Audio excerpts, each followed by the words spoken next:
nyemerera sinsenge njyenyine ntunantega amatwi, aho guhaguruke dusengane, mubwire ngo nguhaye ubuzima bwanjye, nguhaye ibingize byose.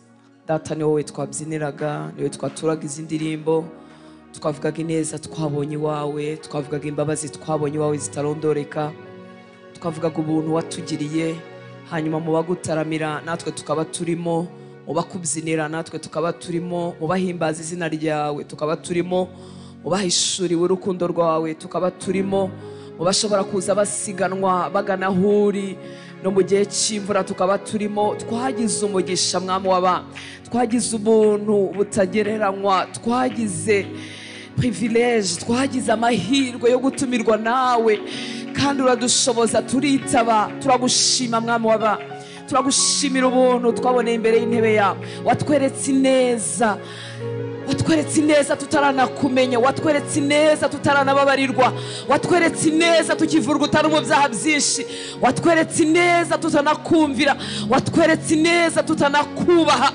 Uyu munsi sibwo tureka mwami w'aba, uyu munsi sibwo wadusiga hagati, uyu munsi sibwo wacikiriza ineza yawe hagati.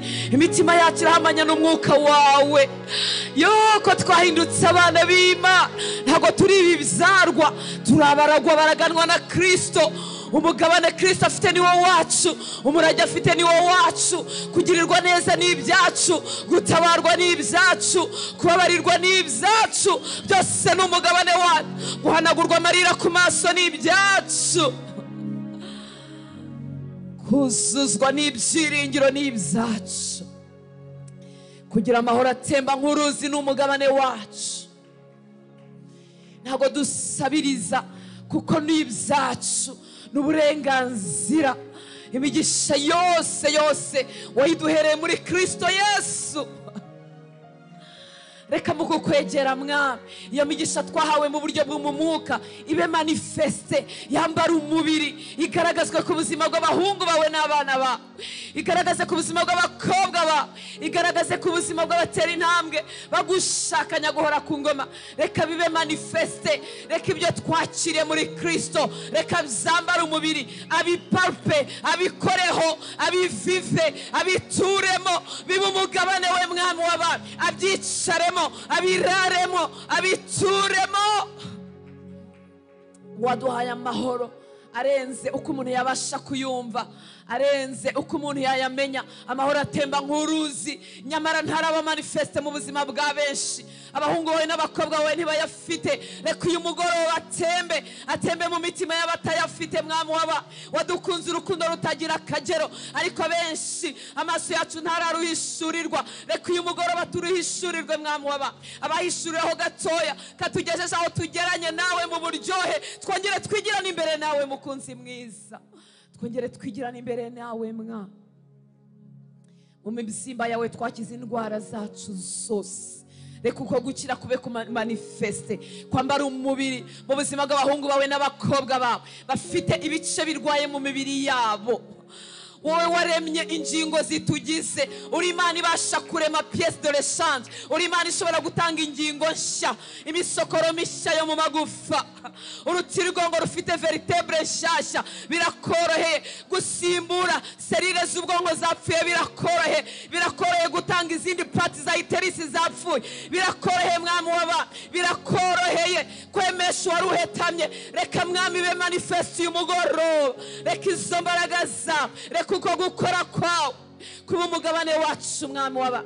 Reka ababwiwe ko batazacikira, ni wowe urema, ni wowe ushyira imbuto mu nda, ni wowe ugarura ubuzima muri za ovire na za overe na za spermatoze, byose ni wowe bishyiramo ubuzima. Reka byambara ubuzima, reka byambara ubuzima. Reka ukikize abahungu n'abakobwa babishaka, bazagarukana amashimwe mu nzu yawe mwami w'aba. Isi nibiyuzuye n'ibyawe, isi nibiyuzuye n'ibyawe. Reka imiryango yakinzwe igakingwa rwose, umuntu akabura epfo na ruguru, yahinga ntiyeze, yacuruza ntahirwe, icyo akoze cyose ntikimuhire. Nyamara isi nibiyuzuye n'ibyawe papa. Ndategeka guhirwa, ndavuga guhirwa, nabibahirwe, nakora hirwe. Umugisha wawe mu biganza bye, umugisha wawe mu buzima bwe, kuko ibyo nabyo ni umugabane wacu mwa.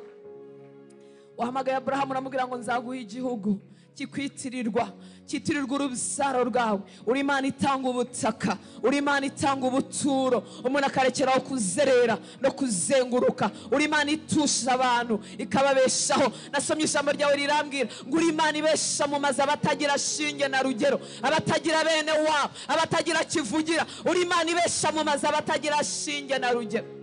Iyo watanze umugisha umuntu yahirwa acuruza agataro k'imineke. Iyo watanze umugisha umuntu yahirwa acuruza inyanya. Iyo watanze umugisha umuntu yahirwa ari umuzamu. Iyo watanze umugisha umuntu yahirwa ari umwarimu wo muri primaire ahembwa amafaranga adahagije. Iyo watanze umugisha mu mushahara mukeya birakunda.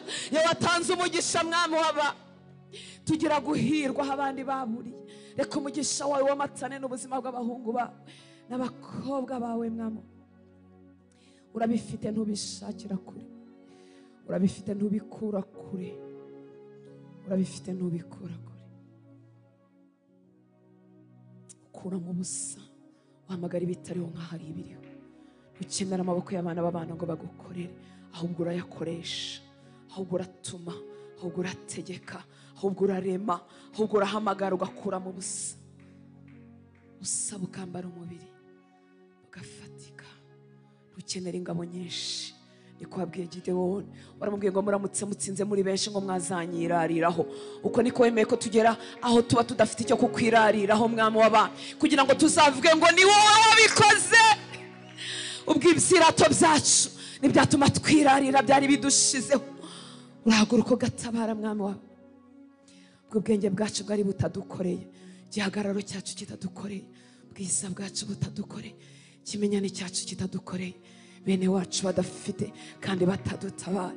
Aho uraseruka mwami maze ukiharira icyubahiro wenyine, ukiharira icyubahiro wenyine, ukiharira icyubahiro wenyine, ukiharira icyubahiro wenyine.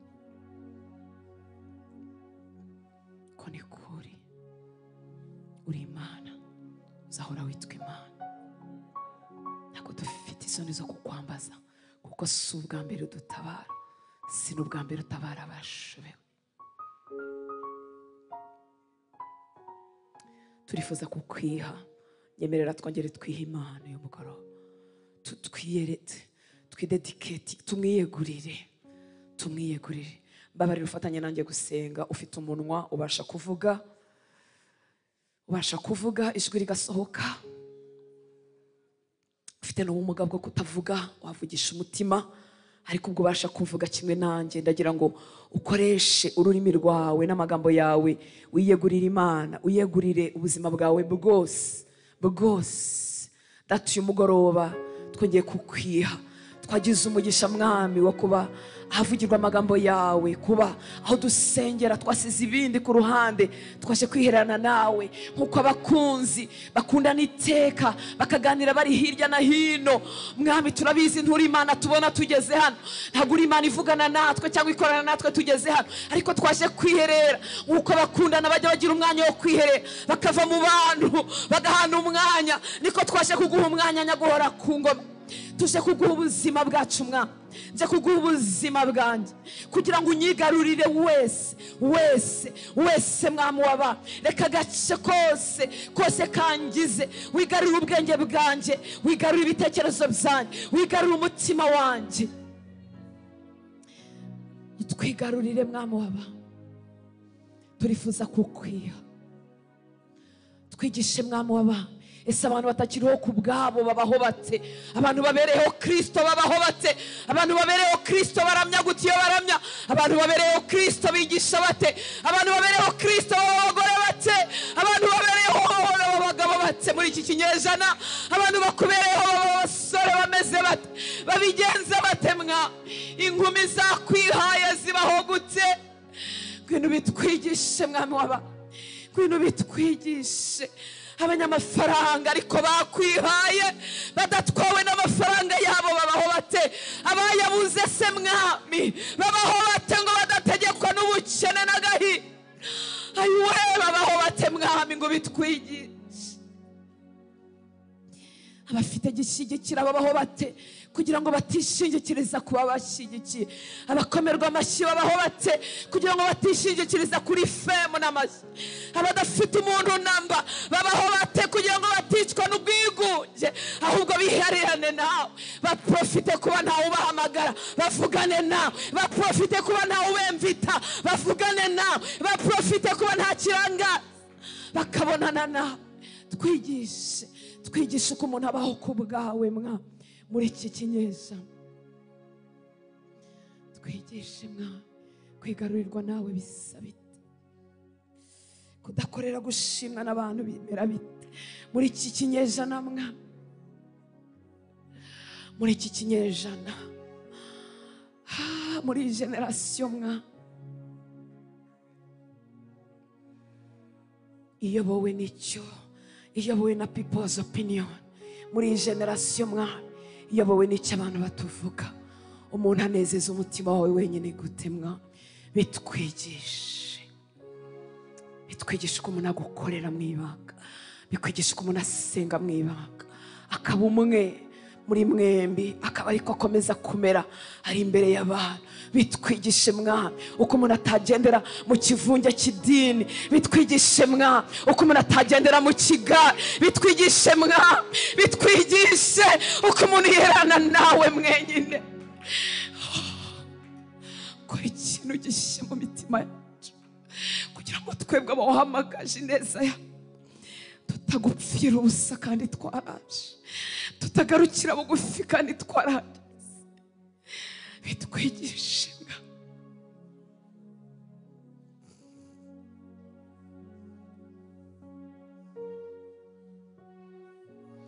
twigishe kwiherana nawe. Umuntu asize ibirangaza birabagira, twigishe kwiherana nawe. Umuntu afite inshuti zirimo zimuhamagara, twigishe kukumvira. Umuntu azengurutswe n'aba boyfriend n'aba girlfriend bamuhamagara, twigishe kwiherana nawe. Twigishe kukumvira muri iyi si itakumvira, twigishe kukubaha muri iyi si itinya abakomeye aho gutinya izina ryawe. Twigishe kwita ku cyo uvuga muri iyi si itinda ku cyo abantu batuvugaho.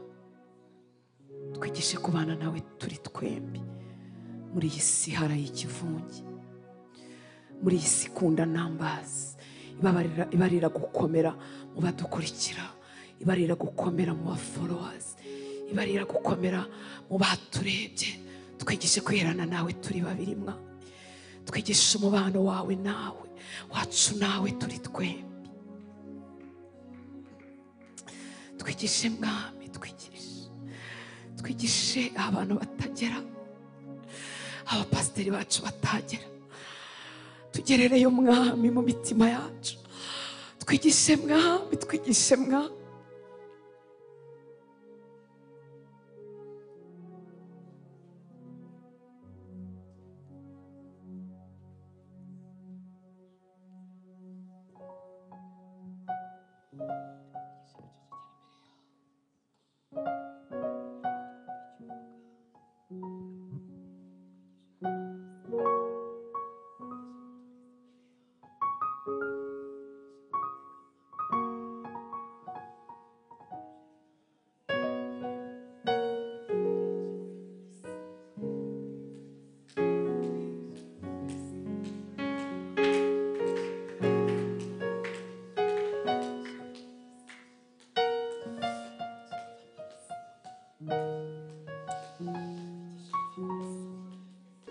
Urakoze ko utwifuza, urakoze ko udukunda, urakoze ko ukeneye ko tuvugana nawe, tugakorana nawe, tukabana nawe.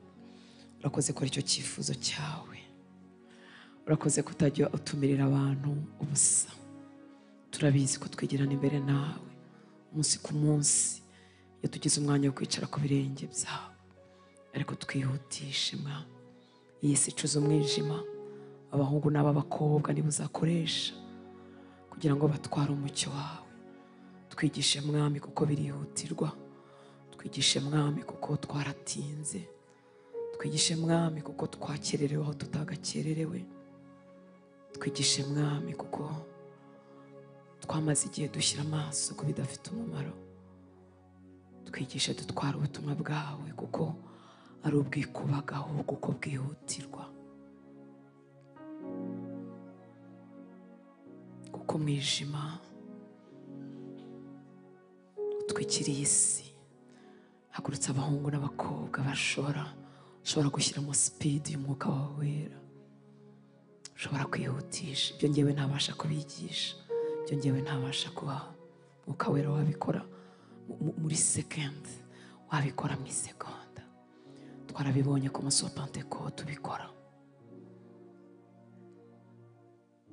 Twabonye wihutisha abagabo bahoranye ubwoba, twabonye wihutisha abantu bari bikingiranye bafite ubwoba, twabonye wihutisha abantu bahoze mu mpaka bavuga ngo mukuru muri twebwe ni uwuhe.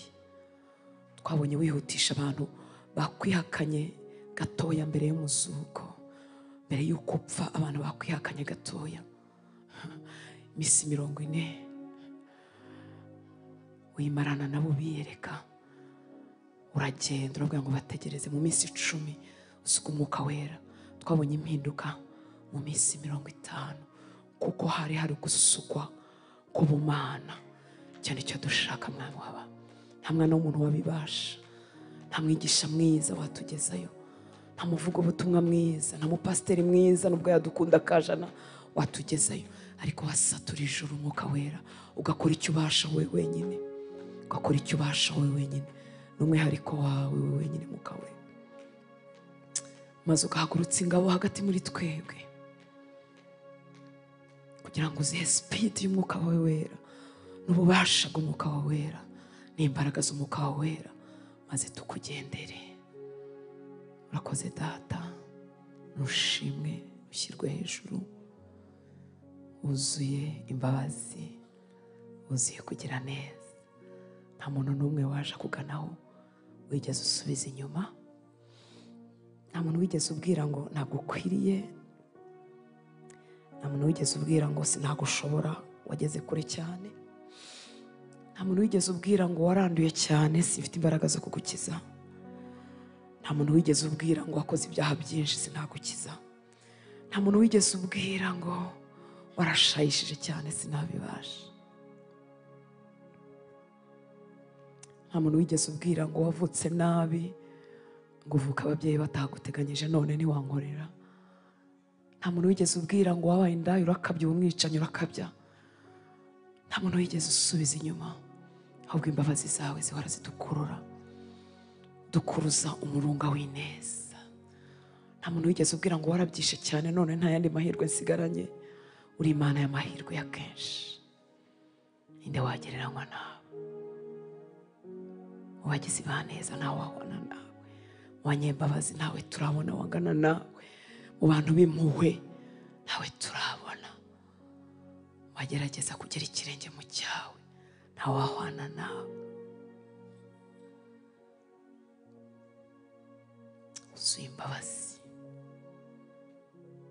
imbabazi zawe zatugezeho tubaho, zatugezeho ziratwoza. Hano uyu munsi urakicaye ku ntebe y'imbabazi kugira ngo abazumva amakuru twumvise nabo ntibahindukire ubakize. Urakoze Mwami, turahiriwe, turabanyamugisha kuko tugufite nk'Imana, turi ubwoko butavumika. Ahari kurira kwararira umuntu, ariko mu gitondo wavuze impundu zizavuga ku buzima bwe kuko agufite nk'Imana. Ijambo ryo ryarambwiye ngo abayoborwa n'umwuka bo ngo nta muntu wabasha kubarondora, nk'uko umuyaga uhuha umuntu ntabona aho werekera akabona ibikorwa byawo, ngo uko niko abayoborwa n'umwuka bamera. Ntibafungiranwa, ntibavumika, ntibabuzwa umugisha, ntibarogwa by'iteka, ntibatangirwa.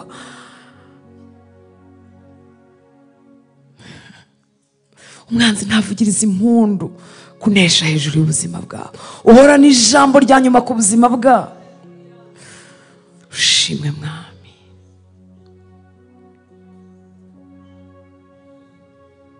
amaherezo yabo abikiwe mu kiganza cyawe. amaherezo yabo ntabicyuye mu kiganza cy'umwanzi, amaherezo yabo ntabicyuye mu kiganza cy'abasabira ibibi. Amaherezo yabo afitwe nawe, niwe ufite akadomo. Yabaguye urababyutsa,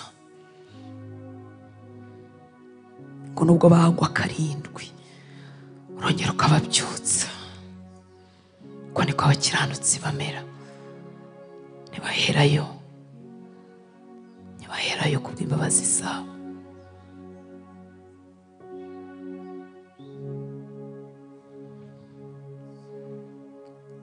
Haleluya, amen. Waba warakijijwe? Yesu ashimwe. Waba warahaye Yesu ubuzima bwawe?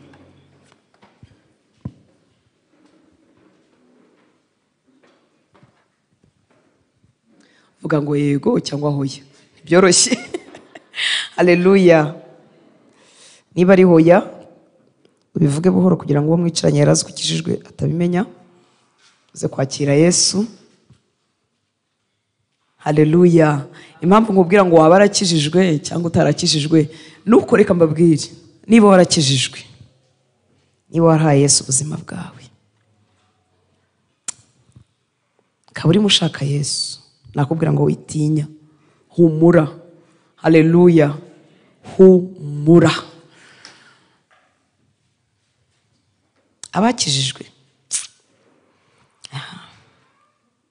Abakijijwe ntabwo baba ari abantu,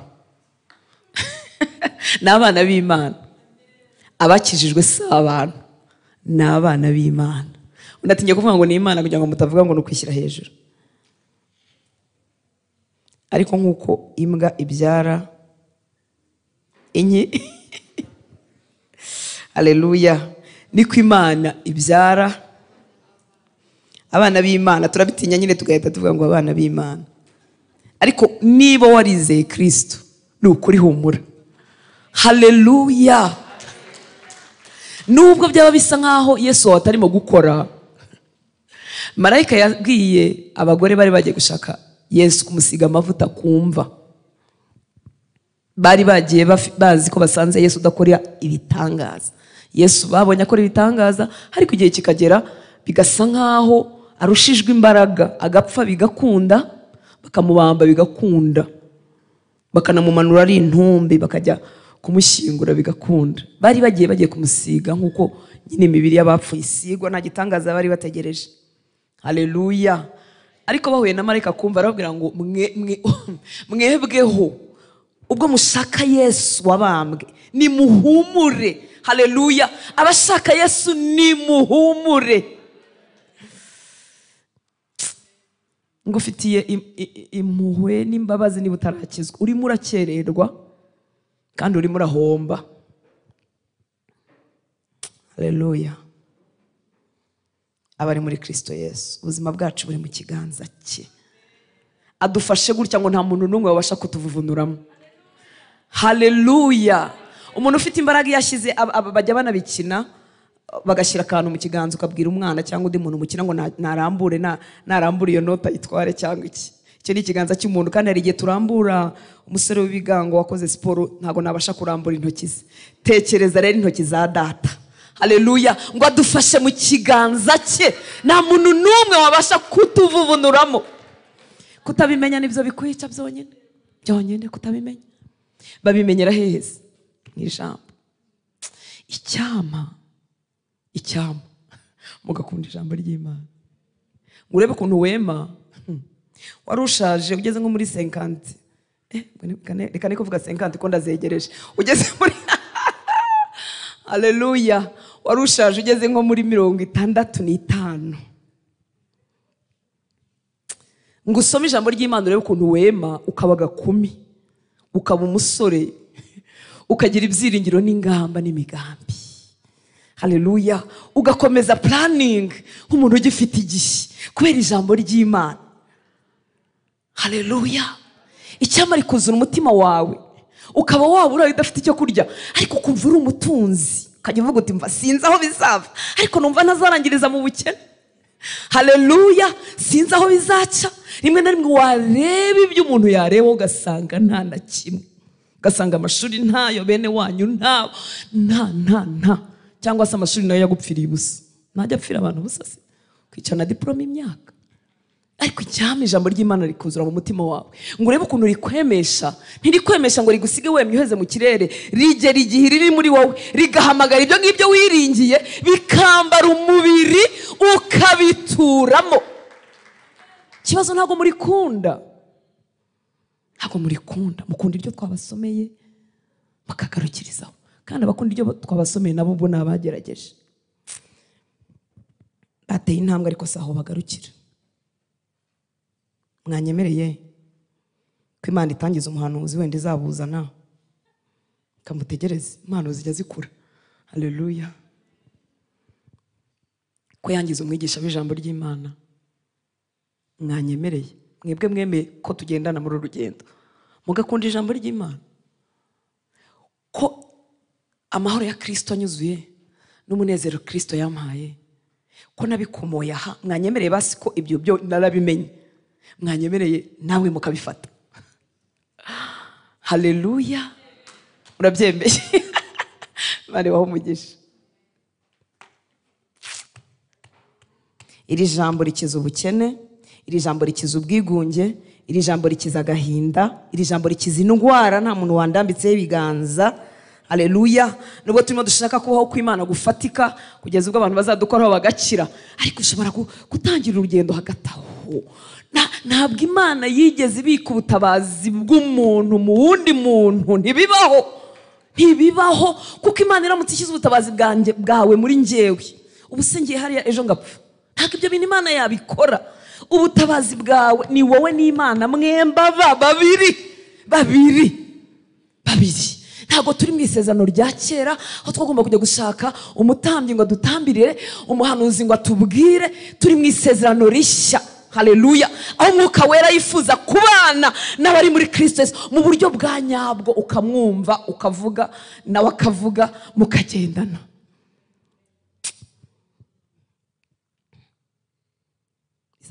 Bizageraho byinshi kandi birimo birinjira. Haleluya. Yesu ashimwe. Ndabizi ko harimo bakunda ijambo ry'Imana kandi bagenda bigira imbere muri byo. Nuko umubyeyi ahora yifuza nyine kongera. Iyo umwana wawe wa kabiri bamubwira uti utaha uzaba uwa mbere, yaba uwa mbere ukamubwira uti n'ubundi uzongera uwa mbere, urumubwira ngo wigire imbere. Cyangwa yaba uwa mbere ukareba nk'ahantu yabonye amanota 95 ukamubwira uti none uzagira 100%. Nicyo mbifuriza, si ikindi. Yesu abahe umugisha. Mwakoze kuza mu nzu y'Imana, byose no kubera inyota dufite y'Imana, kandi Imana inezerewe rwose uko kwitanga kwacu. Haleluya. Umuntu ukomeza akajya gusenga imvura yaguye aba afite inyota. Imana ibahera umugisha kandi dukomereze aho. Niba nawe wajuje kugama nta kibazo. Nabwo Imana iguha umugisha kandi gufitiye gahunda. Nkuko Piesi yabitubwiye, amasengesho y'ubutaha tuzakorera ahandi. Hari abatari bahari kuwa gatatu, ngo bazamure turebe abaterateranye natwe kuwa gatatu. Twabangana n'abateranye. Mama muri hehe? Mwagize akazi kenshi, niba ari akazi kenshi cyangwa nako impamvu yumvikana. Ariko niba ari impamvu waragennye kuterana kuwa gatatu gasimbuka undi, kandi uri umurinzi ku nkiki. Niba uri umushyitsi wadusuye, Imana iguha umugisha, ukaba ufite ahandi ujya kugaburira umwuka wawe, ibyo ni byiza rwose. Ariko niba uri umurinzi ku nkiki ukabuterana wa gatatu mugasimbuka undi gasimbuka undi, oya, kubw'ubuntu bw'Imana ndakwinginga ngo ujye uterana buri wa gatatu. Haleluya. Twabivuzeho ubushize ko tuzimuka abegere Kacyiru. Imana izabaha uburyo tujyane na hariya hirya aho tugiye Kicukiro hariya kuri Ahava River. Impamvu twimutse si yindi nuko tutabona uko dukomeza gukora amasengesho yacu y'iminsi 3, kubera ko iyi sare ifite umugisha wo kugira ministry nyinshi ziteraniramo. Kwa mbere baraterana, kwa kabiri, kwa kane, kwa gatanu, ku cyumweru. Rero niyo mpamvu twimutse, kugira ngo dukomeze twisanzure kandi tuzi ko Umwami Imana azabitwaguriramo akabiduhera umugisha. Haleluya. Ni Kicukiro urenze Mount Kenya, ngira ngo icyapa cya bisi niho kiri kuri Mount Kenya, ukavamo ukazamuka igenda na bisi. Ahandi ni haruguru y'itoro rya New Life Bible Church, ko bahazi ni sari kurikiraho iberamo amakwe yitwa Ahava River. nkuko nanone twabibasabye kuko azaba umunsi w'amasengesho ahantu hashyashya kuwa mbere. Abazabigira umwanya bazaze kare dufatanye kuhategura. Imana ibibahere umugisha. Ngusaba kandi no gutumira abandi, cyane cyane utumire n'abakiciro bajyaga bakubwira ko badafite itike, batumire baze tubane. Haleluya. Imana ibaha umugisha. Ubundi butumire nifuza kubaha muri kiriya cyumweru nanone hari igiterane cyitwa Shaya, sinzi niba hariho abakizi. Ni umurimo w'Imana. Imana yashyize ku mutima w'umudamu, umukozi w'Imana witwa Florence Mugisha. Ni umudamu nyine wa Pastor Mugisha bo kuri New Life. Guhamagarira abantu gusenga, kuba hamwe, guhuza umutima, dusaba Imana ububyutsi. Haleluya. N'ubushize cyarabaye, hajya haba amasengesho kuri Zoom mu buryo butandukanye, ariko kizongera kuba muri ya weekend y'icyumweru gikurikiraho kuwa gatandatu no ku cyumweru kizabera kuri Omega Church Kagugu. Ndasaba abafite umutima wo kubona impinduka. Ububyutse nibuza tuzabimenya, ntabwo bizaba ari uko. Haleluya. Imirimo y'Imana n'ibitangaza by'Imana bizaba bikoreka, abantu bazaba bakizwa kandi benshi, kandi bafite inyota y'Imana ikabije n'ibindi tutarabona. Haleluya. Muzaze rero dufatanye gusenga abazabishobora. Omega Church Kagugu kuwa gatandatu saa 8 no ku cyumweru saa 8, atari iyi weekend izakurikiraho. Imana ibibahere umugisha. Reka tuganire ku ijambo ry'Imana.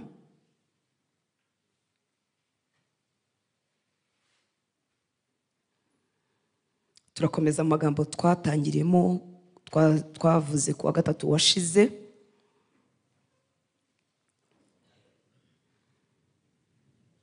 Yo guhishura ubwami bw'Imana. Ababuhishura si abandi, ni twebwe. Haleluya. Uko umuntu agirira Imana inyota, uko umuntu yitabira cyangwa yitaba ubutumire bw'Imana akagenda yigira imbere, Imana iraryoherwa, ikamuhishurira ubwiza bwayo, ikamwuzuza kubaho kwayo. Noneho ibikorwa by'Imana n'imirimo y'Imana byagaragarira muri we, muri uwo muntu cyangwa muri abo bantu cyangwa muri iryo shyanga, abantu bagahishurirwa ubwami bw'Imana. Hari abantu ibihumbi bavuga ko Imana itabaho, yewe no mu bo dusengana harimo abantu bagera ahantu kubwo kuruha bakavuga ko Imana idahari. Ibibazo n'ingorane bibaye byinshi. Rero Imana iteka yifuza kwihishurira ubwoko bwayo, guhishura ubwami bwayo. Ibikorana n'umuntu, ikabukorana n'abantu, nuko ibikora. Ntabwo imanuka ngo igendagende mu isi tuyirebe, ahubwo iteka irahagurutsa. Igahagurutsa umuntu, igahagurutsa abantu. Hanyuma imirimo y'Imana igakoreka cyane, abantu bakabona iyo Mana. Haleluya. Mu gitabo cyo Kuva igice cya 6 umurongo wa 2 kugeza ku murongo wa 7, irindi tangazo nibagiwe, niba tutagira nimero yawe kandi uri umurinzi ku nkike ushaka ko tuyigira kugira ngo tujye kuba message zo kwibutsa, uze kuyandika hariya inyuma. Nkuko bavuze, niba warizeye Kristo ukaba utarabatizwa, nawe uze kuyandika kugira ngo tukubwire iminsi yo kwiga. Bababwiye itariki y'umubatizo. Haleluya. Ikindi nabakangurira no kuba mu nyigisho za discipleship. Abafite inyota ndabinginze, abakijijwe vuba muze muzibemo. Abifuza, hari igihe utakijwe vuba ariko ukaba ukeneye shift, changement, impinduka mu buzima bwawe, ushaka kuva ahantu no kujya ahandi. Haleluya. Nabwo ni karibu. Biga ku wa mbere hano inyuma saa 11:15. Ariko iyo uje kwiga, ubuje kwiga, ntabwo ari nko mu materaniro ushobora kuza uyu munsi ugasiba ubutaha. Tuba twifuza ko wabikora mu buryo buri continue, ibyo byagufasha. Imana yo mu ijuru ibibahera umugisha. Kandi humugisha abantu bari muri iryo shuri bakomeje gutwazanya kugira ngo bajye kwiga. Bifata umwanya, urumva ntabwo byoroshye, ariko no kwitanga. Imana ibahe umugisha. Reka dusome mu gitabo cyo Kuva igice cya 6 umurongo wa 2 tugeze ku murongo wa 7. Ngo Imana ibwira Mose iti, ndi Uwiteka, kandi nabonekeye Aburahamu na Isaka na Yakobo, nitwa Imana ishobora byose, ariko sinabimenyesha, nitwa iryo zina Uwiteka. Kandi nabonekeye Aburahamu na Isaka na Yakobo, nitwa Imana ishobora byose, ariko sinabimenyesha. Nitwa iryo zina Uwiteka. Dushatse hano twavuga ngo sinabimenyesha nkuko ngiye kukwimenyesha, kuko nabo bari barasogongeye ku bwiza bw'Imana, bari barayimenye nkuko turi bibone. Ngo kandi nakomeje isezerano ryanjye nabo. Ibi byonyine biratwereka ko bayibonye. Haleluya. Kandi nakomeje isezerano ryanjye nabo ko nzabaha igihugu cy'i Kanani, igihugu cy'ubusuke bwabo basuhukiyemo. Ngo kandi numvise umuntu w'Abisiraheli Abanyegiputa bazitiriye mu buretwa, nibuka isezerano ryanjye. Urumva ko hari ubundi busabane nanone Imana yari ifitanye na Abrahamu na Isaka na Yakobo. Haleluya. Ndetse n'ubwoko bubakomokaho. Imana irimo irivugira ubwayo ngo nakomeje isezerano ryanjye nabo. Babwira ko nzabaha igihugu cy'i Kanani, igihugu cy'ubusuke bwabo basukiyemo. Ngo kandi numvise umuntu w'Abisiraheli. Aho ntago Imana yakumva umuntu wawe ngo uvuge ngo Imana ntimuziranye. Baraziranye, ariko nko twagiye tubivuga, Imana yifuza guhora ituzamurira ku yindi level yo kuyishurirwa, ku yindi level yo kuyimenya. Ngo kandi numvise umuntu w'Abisiraheli Abanyegiputa bazitiriye mu buretwa, nibuka isezerano ryanjye. Nuko bwira Abisiraheli yuko ndi Uwiteka, kandi nzabatura imitwaro Abanyegiputa babakorera. Imana nawe igutura uyu mugoroba. Mbakure mu buretwa babakoresha, mbacunguze ukuboko kurambutse n'ibihano bikomeye. Imana ni nziza. Ngo kandi nzabazana mu bwoko bwanjye, nanjye mbabere Imana. Niho muzamenya ko ndi Uwiteka Imana yanyu, ibatuye imitwaro Abanyegiputa babakorera, ikabakura muri bo. Haleluya. Nakomeje kugeza hano hepfo kubera ko numvaga biryoshye, ariko ubundi aho nashakaga ni kuri hariya habanza 2 kugeza kuri 3. Imana ibwira Mose iti ndi Uwiteka. Nkuko twabivuzeho ubushize, uko ibihe bishira ibindi generation ku zindi kugeza muri generation turimo mu isezerano rishya, dushyira ibihe by'imperuka cyangwa dushyira igihe Kristo azatwarira umugeni we. Haleluya. Imana ntago yifuza kumanura ibyo yari amaze guha abantu n'uburyo yari amaze kwishira abantu, ahubwo yifuza kuzamuraho. Haleluya. Niyo mpamvu uri mu gihe cyiza nshuti y'Imana, kiruti cy'aba bagabo batubanjirije. Iyo tubasomye dusanga ari ibihangange mu kwizera, baragiranye n'Imana ibintu bihambaye, ariko uko tuzagenda tuba muri iri jambo tuzabona neza ko iby'Imana itubikiye biruti ibyo yari yarabahaye. Kubera iki? Iby'Imana yamaze guhishurira Abrahamu, Mose arabiheraho azamuka mu kundi guhishurirwa nagasubira inyuma. Haleluya. Imana ishimwe cyane. Narababonekeye Abrahamu na Isaka na Yakobo, nje kongera kubwira ngo ndi Imana ishobora byose, ariko sinabimenyesha. Nyamara iyo turebye Abrahamu n'Imana uburyo bari babanye, wabona ko Abrahamu yarazi Imana. Imana rero ashaka ko Mose bongera bakazamukana ku yindi level y'undi mubano wimbitse. Haleluya. Imana irushijeho kwihishura cyane. Mu yandi magambo, kuri Mose birimo birazamuka ku yindi level y'ubusabane, y'ubucuti bwimbitse. Haleluya. Kuva igice cya 7, Exode 7:1, haravuga ngo Uwiteka abwira Mose ati dore nkugize nk'Imana. Nka rero. Haleluya. Ibi bintu ntabwo Imana yigeze ibibwira Abrahamu, kandi Abrahamu yari inshuti y'Imana. Haleluya. Ngo Uwiteka abwira Mose ati dore nkugize nk'Imana kuri Farawo, Aroni mwene so azaba umuhanuzi wawe. Haleluya. Cyangwa gakunda Bibiliya ngo urebe uruhererekane rw'uburyo bigenda biryoha. Nuvuga ngo hejuru ya Abrahamu inshuti y'Imana, ni Imana yabivuze ngo rubyaro rwa Abrahamu inshuti yanjye. Arongera avuga se nagira ibintu nkorera i Sodoma n'i Gomora ntagiye kuganira na Abrahamu inshuti yanjye. Haleluya. Ayiwe, mwari mwabona ikimenyane n'umuntu ukomeye kuntu kiryoha, kikwinjiza ahantu wemye, uziranye na kana kuyobora aho hantu. Tekeza rero ubucuti n'Imana, umuremyi w'ijuru n'isi. Haleluya. Ntabwo abivugira mu matwi y'abantu ngo babyumve, ngo avuge ngo Rutansi inshuti yanjye araje. Ariko bigenda gute?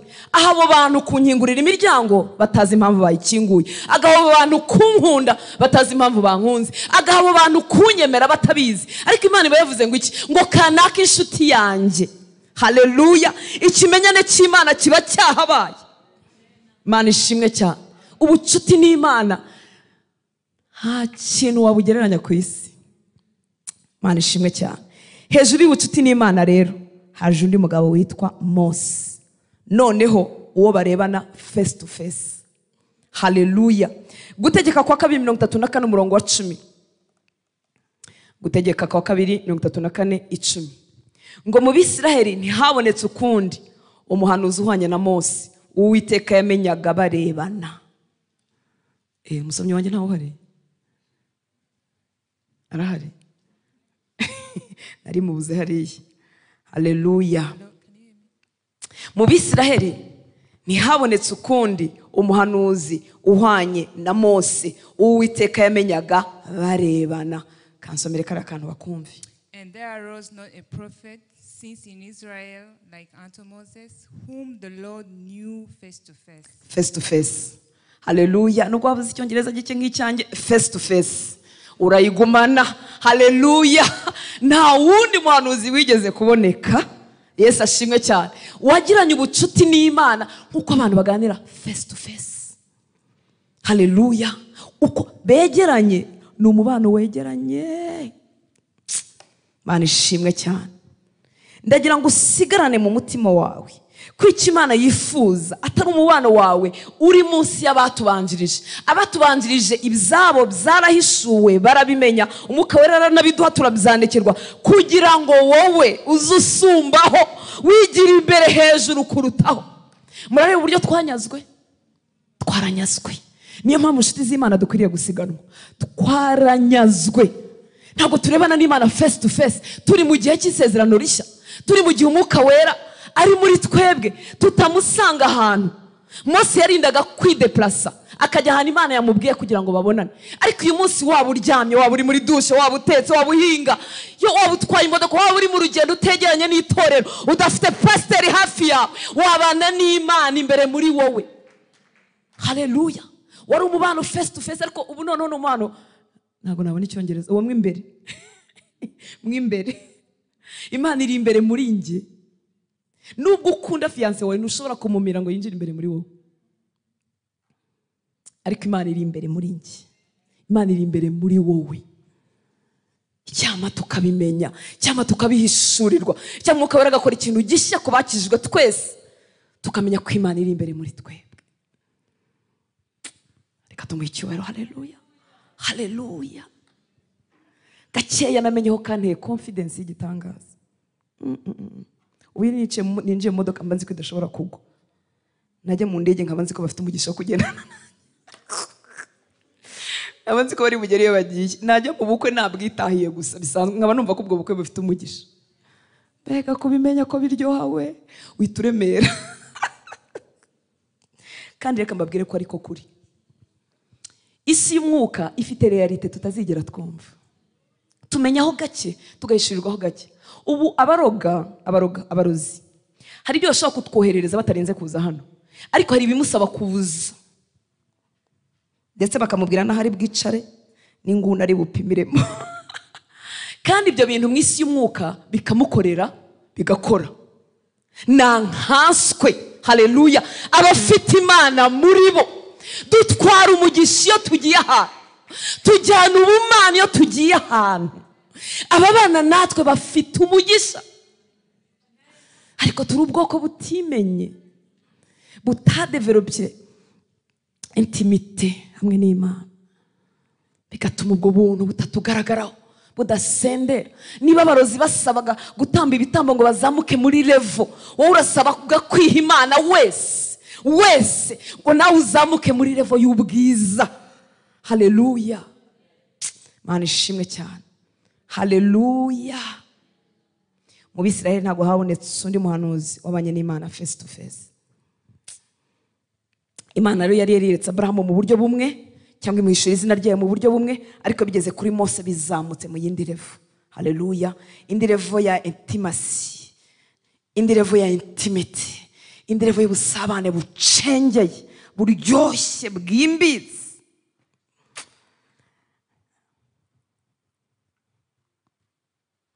Haleluya. Umumaro wa mbere w'Imana kukwihishurira cyangwa kugwa revelation, ibyo tuvuga ngo revelation ngo nahishuriwe, ngo nagize revelation. Umumaro wa mbere, waba usoma Bibiliya, waba ari mu ndirimbo, yaba umuntu yigisha, hari igihe umuntu agira revelation kandi asanga ngo icyo kintu ariko akumva aragihishuriwe. Umumaro wa mbere rero w'Imana kutwihishurira, haleluya, ibishaka relationship, ibishaka ubusabane. Ubusabane bugusunikira hehe? Mu guhinduka. Relationship igusunikira muri transformation. Hallelujah. Nta kintu byungura, nta n'ikintu byamarira Imana, nta nubwo inabishaka ko twatunga inyuguti gusa. Noneho ngusange Bibiliya ni amagambo just, n'ubumenyi hejuru y'ubundi, ni principe, ni simbizi, ubumenyi hejuru y'ubundi. Iminsi maze mu gakiza nabonye abantu bafite ubumenyi ariko babuze ubusabane. Nasanze rero nanone n'abaswa badafite ubumenyi ariko bafite ubusabane. Haleluya. Si urwitwazo rwo kuba umuswa no kutiga Bibiliya. Yesu ashimwe cyane, Imana ishimwe. Ariko umumaro w'Imana kutwihishurira no kwishaka ubusabane bwimbitse. Irashaka relationship nawe yinjiranyemo neza, kuko muri relationship niho transformation itangirira, niho impinduka zitangirira. Imana Yesu yuzuye urukundo rudatwaza abantu amategeko ngo rukubwira ngo ni itegeko rya mbere, ngo irya kabiri, ngo irya gatatu. Oya, ahubwo mu rukundo n'ubusaba nibwo impinduka zikoreka mu buzima bwawe utazi n'igihe zabereye. Mu busabane, mu buryohe, mu kuryoherwa n'agakiza, mu gusobanukirwa icyo Yesu yakoze, mu kuryoherwa igitambo yatanze ku musaraba, nibwo noneho mwiyegurira. Ntago bambwira ngo ntugasambane, ntago bambwira ngo ntukibe, ahubwo mu rukundo twakundanye niho ubusambanyi no kwiba bimviraho. Nta mugabo n'umugore bakundana bacana inyuma kubera iki? Ntago ari amategeko, ntago ari polisi, ni urukundo. Haleluya, haleluya. Ikibazo rero ntukagire utya, ntukagire utya. Ahubwo ngwino agutegeye amaboko, aragukunze cyane, arashaka kumwinjirana mu busaba ngo uryoherwe n'urwo yagukunze, bikubera imbaraga zo kudatwarwa n'ibyisi, akurutire byose. Haleluya. Duhindurwa muri iyo transformation, ikihutisha impinduka, ikibikiyemo impinduka, gikorerwa mu mpinduka zibera mu bwenge bwacu, muri mind yacu. Duhindurwa nuko habaye kumenya k'ubumana, revelation y'uwo Kristo ari we. Kandi ni ibintu bikura, menyaho gato nkagenda nongererwaho akandi, nkagenda nongererwaho akandi. Iri jambo riba mu Baroma 12:2. Ndasoma muri Bibiliya ijambo ry'Imana, kuko Bibiliya yera mwahafashe mu mutwe. Amen. Abaroma 12:2. Haravuga ngo ntimugakurikize imibereho y'abikigiye, ahubwo mureke Imana ivugurure ibitekerezo byanyu. Mureke Imana. Ni ukuvuga ngo umuntu ashobora kubuza Imana kuvugurura ibitekerezo? Yego. Kuko ibitekerezo bihindurirwa niba umuntu atemeye kujyayo, niba umuntu atemeye kubyumva, ntago biri bumuzaneho impinduka. Mureke Imana ivugurura ibitekerezo byanyu. Iyo twicaye munsi y'ijambo ry'Imana arimo ryigishwa, iyo turimo kuryiga, kuryisomera, arakumva uburyo Satani arwanya iyi renew ya mind. Yahagurukiye kubirwanya kugira ngo udahishurirwa Kristo. Niyo mpamvu ushobora gusoma ibitabo byinshi ariko wasoma Bibiliya ntibikunde. Niyo mpamvu ugambira gusoma Bibiliya buri munsi, ukayisoma uyu munsi ukamara ukwezi, kuko arabizi umwanzi azi icyo guhindura. Niyo mpamvu abikomejeho cyane bitagukundira. Haleluya, haleluya, haleluya. Nanjye ubabwira, uziko ntiga Bibiliya ku rugero nshaka, uziko nyashyira amasaha yo kuyiga ntibikunde, akagira utuntu popinga muri telefoni nkaba ndagiye. Kandi nyamara ibyo nasomye nibyo bingize, nibyo bimbeshejeho. Ariko urugamba rurakomeye cyane, ku buryo bisaba kumenya ko ari urugamba, ukamenya ko ukeneye kwiyegurira Imana, kwiha Imana igahindura ibitekerezo byawe, ukabigiramo uruhare. Abarokore benshi bavuga amasengesho papa, babaze kugira ijambo mu mitima yabo. Reka da, kuko umwanzi arabizi ko amasengesho papa atarimo ibyo Imana yavuze ntacyo azamutwara, kuko Imana ikurikira ijambo ryayo kugira ngo irisohoze. Ntabwo ikurikira amarangamutima ya Hortense kubwira Imana ngo Mana ngo urumva ngo ndababaye rero ngo Mana ngo niba utabyitayeho ngo ngewe rero ngo mbivuyemo. Reka iryo sinashwe. Ashwi. Ariko iyo mvuze ngo Mana wavuze ko utazadusiga twenyine, wavuze kuzabana natwe, niduca mu mazi menshi ntacyo azadutwara, niduca mu muriro ntuzadutwara. Mana warabivuze. Haleluya. Wavuze kuzabana natwe kugera ku mpera y'isi. Wavuze kudufasha mu kiganza cyawe udashobora kutuvunuramo. None Mana reka ne kurekwa. Haleluya. Ariko umwanzi arabizi kugira ngo abarokore ntibazigere bagwiza imbaraga bazaho. Kandi kitwereka ko iri jambo rifite ubuzima muri ryo. Haleluya. Nuko ryihagije, ririhagije kugira ngo rikize, ririhagije. Haleluya. Ririhagije kugira ngo ryegure umuntu. Kandi ikibazo twese twabisugongeyeho. Ntiwari wumva ubuze nk'ibyiringiro, wumva watembagaye, wakumva ijambo ry'Imana ukumva uremye, cyangwa ukaza hano wabaye gutya. Ngewe ntabwo mperuka kuza ameze gutya, ariko byajyaga bimbaho. Wahetamye, bakwigisha ukajya ugira ngo ari nk'ikintu bagupfumbatije kandi ntacyo baguhaye. Bikwereka ko ijambo ry'Imana rifite imbaraga zemesha zibyutsa umuntu.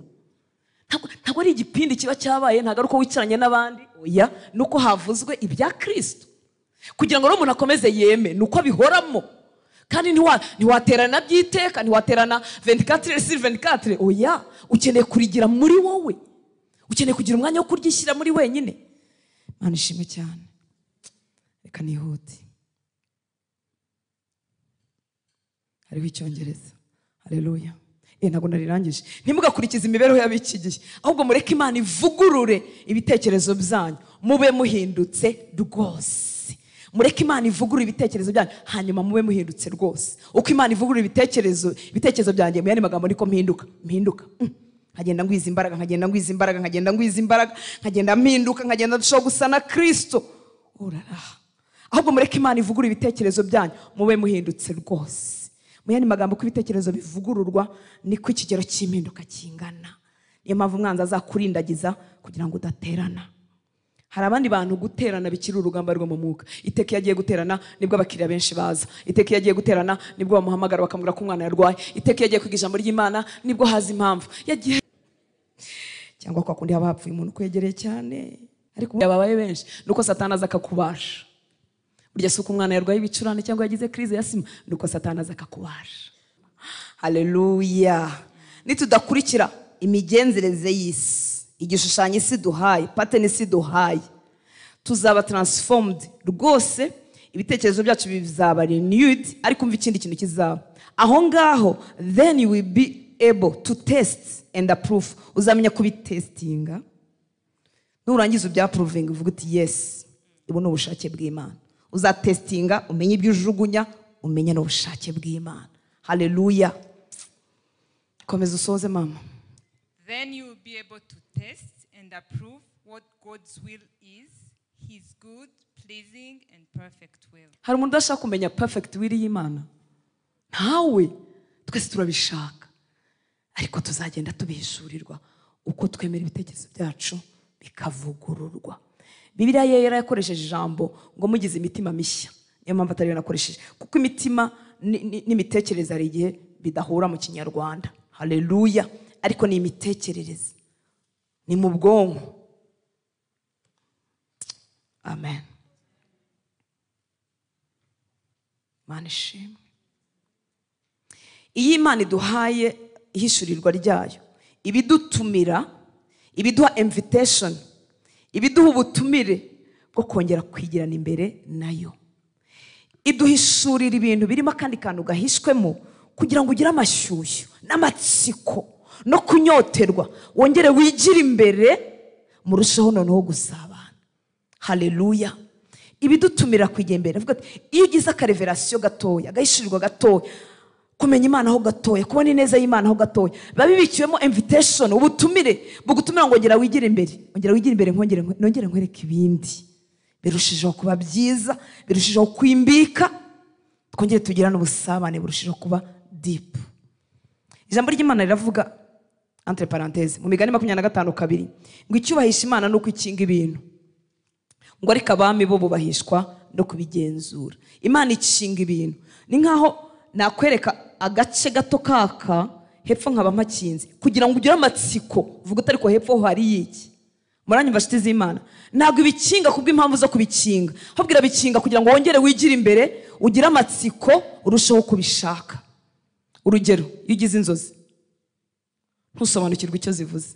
Abenshi nabahita bahamagara abantu, sobanurira izi nzozi. Mva narose, nabonye ndimo nsarura cyangwa nabonye inka nyinshi, cyangwa nabonye simbizi, cyangwa nabonye ngenda, nabonye se umukozi w'Imana runaka, nabonye mbwira nsobanurire.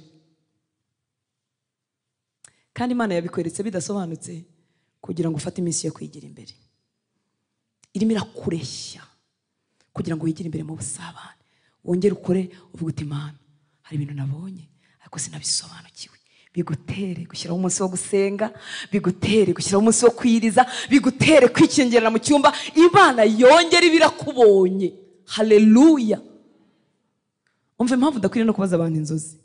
Nuzibaza uyu azakubwira bimwe, nuzibaza undi akubwira ibitandukanye, nuzibaza undi akubwira ibitandukanye. Kereka ibintu bimwe abarokore bahimbye bagize rusange, ngo irose imbwa ngo ubwo ari ubusambanyi, bashyizeho akadomo barabyemeza. Kandi ushobora kuba warose imbwa ziwanyu cyangwa waciye ahantu zikakukanga.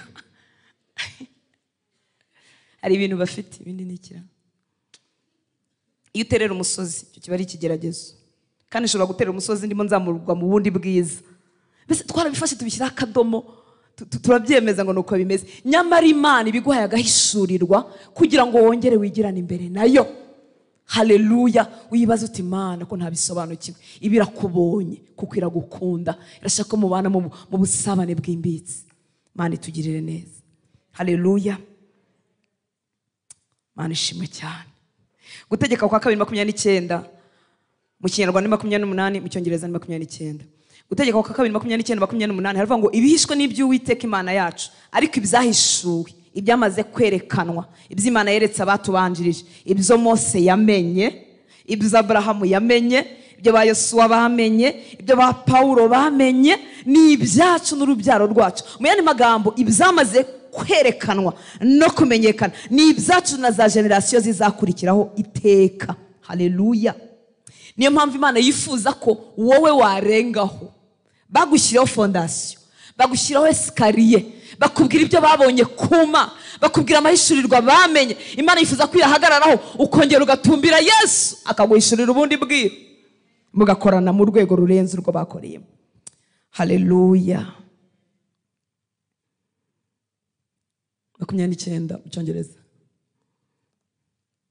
The secret things belong to the Lord our God, but the things revealed belong to us and to our children forever, that we may follow all the words of this law. Haleluya. Imana yagitanga amahishurirwa, irihishura, iragaragara kugira ngo bibi byacu. Hanyuma ibyo nahawe generasiyo zizankurikira cyangwa mwebwe ndimo mbwira namwe ni ibyanyu, kugira ngo bibatere kubaha Imana. Kandi kuko twabihawe ntitukwiriye kugarukira aho ngaho, ahubwo dukwiriye kongera tukigira imbere. Haleluya. Ndagusengera uyu munsi guhishurirwe urukundo rwa Kristo, rugukururire guhura no kubaho kwe kwinshi. Biradukwiriye ko abari muri Kristo Yesu umunsi ku munsi twongererwa measure, twongererwa igipimo cyo guhishurirwa urukundo rwa Kristo. Paulo yandikiye Efeso 3:19. Ibintu nibirangira reka tugarukiriza. Efeso 3:19. Ngo mumenye n'urukundo rwa Kristo ruruta uko rumenywa. Murumenye kandi ruruta uko rumenywa. Ngo mwuzuzwe kugeza ku kuzura kw'Imana. Haleluya. Mumenye urukundo rwa Kristo ruruta uko rumenywa. Ngo mwuzuzwe kugeza ku kuzura kw'Imana. Somera mu Cyongereza. Ntacyo mufite? Nyisomere. Hallelujah. And to know this love that mana yanjye surpasses ndayivuga ngo iki surpasses ni gitangaza nta cyongereza mufite ya ndimo ndasoma ngo ni surpasses that surpasses knowledge that you may be filled to the measure of all the fullness of God. Reka nsubiremo kara kajambo bakavuga ngo iki surpasses and to know this love that surpasses knowledge that you may be filled to the measure of the fullness of God. Umva ibintu Imana itwifuriza mwumva ukuntu bitangaje kandi subire mu Kinyarwanda ako musi cyongereza cyaje mumenye n'urukundo rwa Kristo ruruta uko rumenywa ni ukuvuga ngo n'urukundo Imana iduha umugisha wo kurumenya nyamara rusumba comprehension rusumba comprehension rusumba imyumvire ya muntu niyo mpamvu umuntu yakundanye n'Imana mu maso y'abatabizi babona yarasaze what's wrong with him cyangwa with her yabaye iki komeze nk'umusaza arasiganwa ajya hehe uko niko mu Kristo byagenze ngo yavaga mu gihugu cya rimbukiro bibaze ko nta kintu cyabaye nta kintu cyari cyabaye iwabo yarameze nk'umusazi usize umugore n'abana usize ubutunzi wabaye iki ni urukundo rurenze comprehension ya muntu rurenze comprehension ariko Imana mu mbabazi zayo twebwe abo muri Kristo Yesu iduha gusogongera tukamenyaho urwo rukundo ngo rurenze uko rumenywa warusogongeye wese abameze nk'umusinzi haleluya afite ibyiringiro bitagajuka afite umunezero mana yanjye isi ishobora kumujomba ishobora kumukanda ariko ntahera hasi ameze nk'agatenesi kandi bitari bya bindi bya motivation speaker kuko aba motivation speaker nabo baratumotivatinga tukabyuka no iby'uru rukundo birimwo ubuzima motivation speaker ashobora kumotivatinga yagenda akiyahura abaririmbyi baba star bakomeye aririmba asa nk'ufite umunezero akaririmba ashyizemo imbaraga ariko bigasaba ko banza gushyiramo akantu kugira ngo agire imbaraga zo kubanezeza kuko nta munezero afite umunezero ukuruba muri Kristo Yesu haleluya Imana yaradusogongeje ira n'indi version yihorere haleluya Imana ishimwe cyane kugira ngo tumenye urukundo rwa Kristo ruruta uko rumenywa hanyuma rero ngumva uyu muntu arumenye uko bimugendera ngo mwuzuzwe haleluya that you may be filled uko tumenya urukundo uko twongerwaho measure igipimo cyo kumenya urukundo rwa Kristo hari undi mwuzuro wisuka mu buzima bwawe umwuzuro w'ubumana haleluya niyo mpamvu abari muri Kristo Yesu bararemereye Mana ishimwe cyane ariko weight yabo ibipimo byabo kuremera kwabo mu isi y'umwuka kuzadepanda ku gipimo cy'urukundo rwa Kristo bahishuriwe niyo mpamvu abanyamadini batabifite kandi bafite Bibiliya mu mitima yabo nako mu mutwe wabo bamwe muri bo bazi ijambo ry'Imana bazi ibitabo n'ababyanditse na background n'amateka n'imyaka n'amategeko ariko ntibahishuriwe urukundo rwa Kristo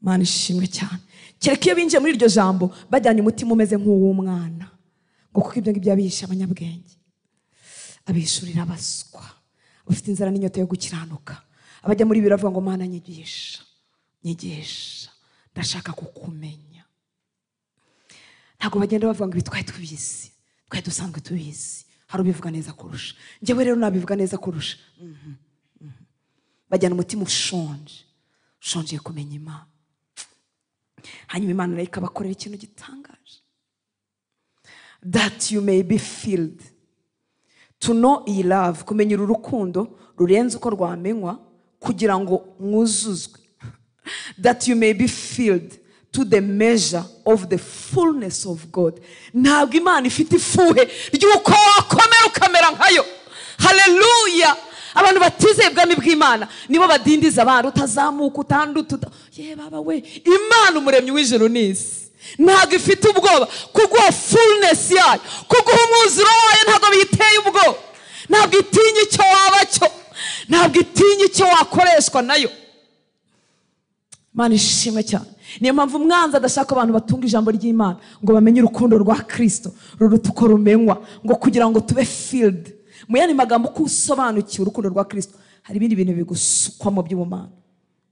Nguko umuntu yasuka mu icupa bakagufilinga bakakuzuza umwuzuro w'Imana, ariko turawuzi? Ntabwo tuwuzi.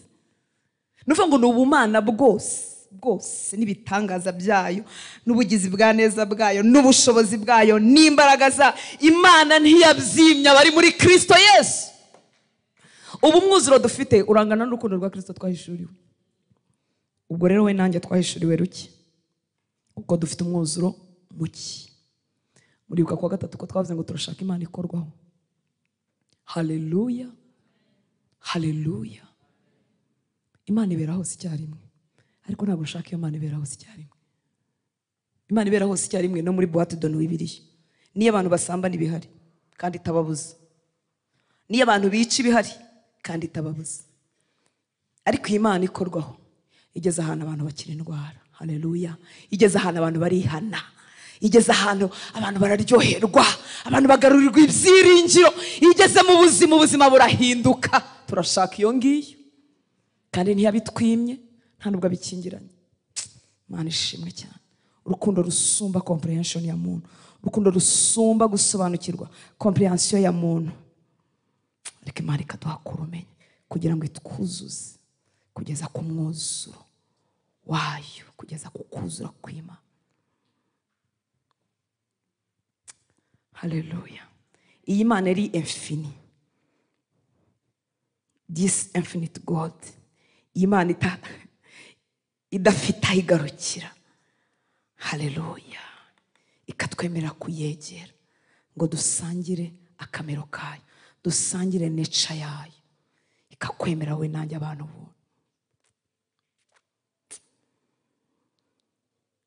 Reka ngusigemo kano kanya hanyuma dusoze. Tugarutse kuri Mose, yari yahamagariwe umurimo uteye ubwoba, ariko yaritabye. Iyo tubisoma ko byamaze kuba twumva ntacyo bitwaye. Mose Imana yaramubwiye genda n'inkoni yawe. Kandi imagine kugenda n'inkoni ugiye gutera igihugu gifite ingabo, murumva atari ubupfu?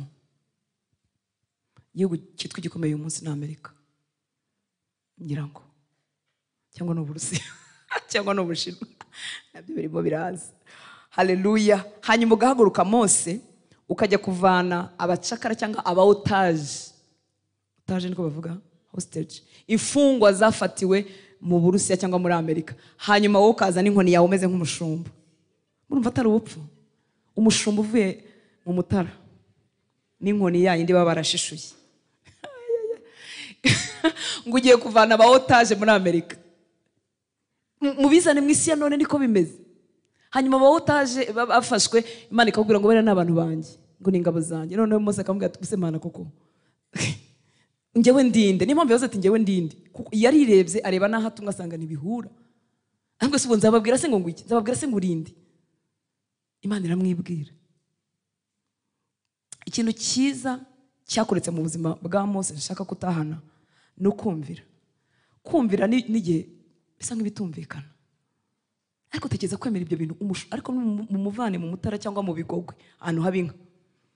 Muvane y'uwo mushumba n'inkoni, hanyuma yumvira Imana ngo yego ngo nzajya muri Amerika ngo gukurayo abaotage. Ikigero cyo kwizera gikora ku mutima w'Imana. Haleluya. Imana yamubwiye ikintu kimwe ari nacyo turiho cyitwa presence. Iramubwira ngo njyewe nzabana nawe. Haleluya. Njyewe nzabana nawe. Si ikibazo cy'imivukire naho twaba dukeneye kubaho kw'Imana, dukeneye presence y'Imana, kandi uko twumvira igenda igwira. Haleluya. Mose yarumviye iragwira, igenda igwira. Mose igihe yatangira urwo rugendo yarazi ko ari uwo murimo nyine ahawe n'Imana, Imana ikazabyikorera. Ntabwo yarazi ko nyuma Imana izakunda, tuzabisoma, Imana izamwishimira, agahinduka umuntu ubana n'Imana face to face, agahinduka inshuti y'Imana, agahinduka umuntu Imana ikumbura, ikamwemvita bakazamuka ahantu tutazi ku musozi bakamarana iminsi 40.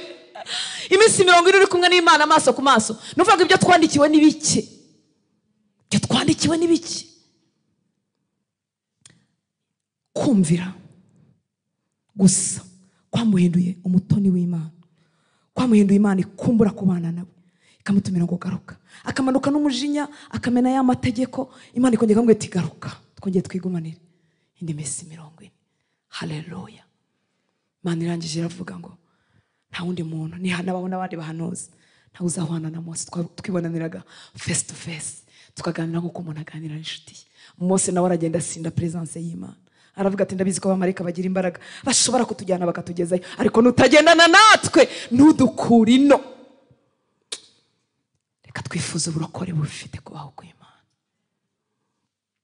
uburokore butari igipindi n'ikigari, uburokore butari ukumenyekana, uburokore butari kuvuga ngo mfite amavideo, ariko ayo mavideo ko azakora ishyano.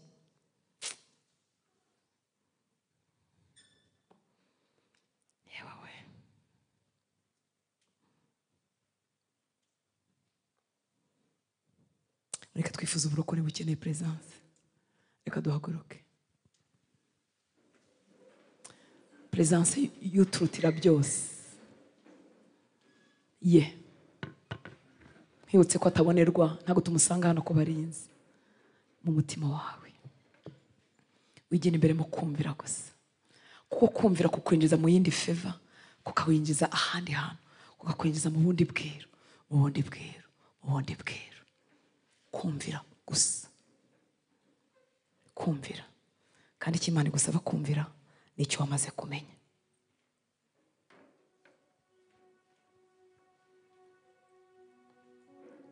Umwihi, umwihi.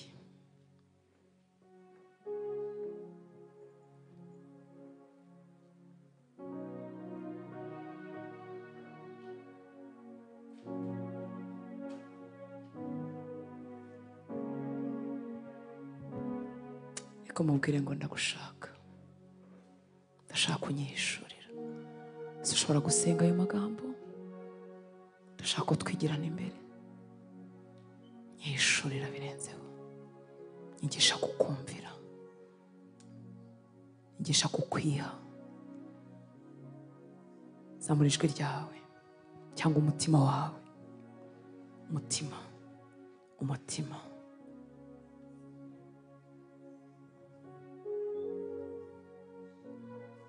Nyigisha kukwiha, nyigisha gukunda presence yawe kuruta ibindi bintu byose.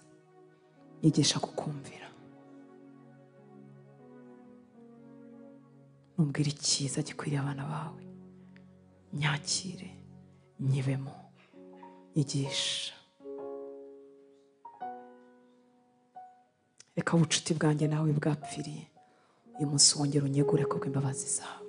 Reka tumubwira tweguza amaboko ye y'ineza aho ubucuti bwapfiriye, umubano ujya upfa, abantu bakaburana, bakibagirana, ntibakominike. We ntaduta, nta nubwo adusiga, ariko reka umubwire ngo aho ubucuti bwanjye nawe bwapfiriye, aho nasohokeye mu mubano wawe ndagarutse. Maboko yawe anyegure, maboko yawe amfate. Niba hari ikintu wakunze cyane kuruta presence, kuruta we, mubwire ngo uyu munsi ngishyize hasi. Niba warakunze icyo abantu bavuga, ukakunda kunezeza abantu, ukakunda kunezeza umubiri wawe kuruta kumunezeza, reka tumubwire ngo tubishyize hasi uyu mugoroba. Dushyize hasi ibyo twakunze kukuruta. Twakunze amafaranga kukuruta, kandi waragira ngo abihinduke ibikoresho. Tubishyize hasi. Aho twakunze people's opinion kukurusha, tubishyize hasi mwana. Aho twakoreye amaso y'abantu kuruta amaso yawe, tubishyize hasi. Ibintu byose byatokoje mu bana wacu nawe. Turaje nk'abana batoya, ntago tuzi ko twakwifata, ntituzi ko twabigenza, ariko turaje mu biganza byawe kugira ngo twegure. Turaje mu biganza byawe kugira ngo tubyutse. Turaje mu biganza byawe kugira ngo duterure. Turaje mu biganza byawe ngo twigirane imbere. Aho twanebwe, waraduhaye invitation mu ishurirwa runaka, mu nzozi. Twumvise ijambo nk'iri dukangurira kuba mu ijambo ryawe. Ubutumire buri hirya no hino, ariko tubwumvise ntitwabwitaho. Tubwumvise ayiwe ntitwakwita ku cyo bwavugaga. Tugusabye imbabazi mwami waba ngo nyamara Mose atambutse ku gihuru cyaka umuriro, ngo ahonge cyaka umuriro kandi kitazima, ngo ahindukizwa no kujya kureba ikibaye aracyegera. Reka ubutumire bwawe twaburangaranye utubabarire mwami w'abami, maze uyu munsi utwigarurire. Igarurire ubuzima bwacu nk'abahungu bawe n'abakobwa bawe mwami. Aho ijambo ryawe ryatambutse, aho indirimbo zaturembuje, aho mwami amayereko yaturembuje, aho inzozi zaturembuje, aho urukundo rwawe rwaturembuje ariko ntituresponding, utubabarire mwami w'abami, maze uyu munsi utwiharire. Ndagushimira mwami ko wabanye natwe kuri iri teraniro. Ndagushimira imirimo n'ibitangaza wakoze mu buzima bwacu. Tuzagaruka tugushima twuzuye ubuhamya n'amashimwe. Urakoze ku bw'abana bawe wahaye inzara n'inyota yo kuba mu nzu yawe. Ndavuga umugisha ku buzima bwabo. Ubuzima bwabo nibuvomererwe, icyo bakora kibabere cyiza, bakubone mwami. Ubuzima bwabo buhemburwe, buguhishurirwe, hatari amahoro huzuza amahoro.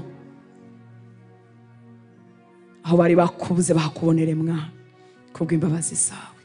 Urakoze papa, umugisha bakora imirimo itandukanye hano hantu. Icyubahiro cyose nikikugarukire, ni mu izina rya Yesu dusenze, amen. Imana ibahe umugisha, ibagire neza. Reka turamukanye duhane lift, hanyuma ku wa mbere tuzahurira Kicukiro, ntago arahanga. Mugerageze kubishyira kuri stati zanyu, mu by'ukuri ntihazagira umuntu uza gusengera hano. Tugerageze. Imana ibahe umugisha. Niba tudafite nimero yawe wifuza kuba muri database y'abarinzi, usige wiyandikishije. Niba uzabatizwa wifuza kubatizwa, nabwo wiyandikishe. Yesu abahe umugisha.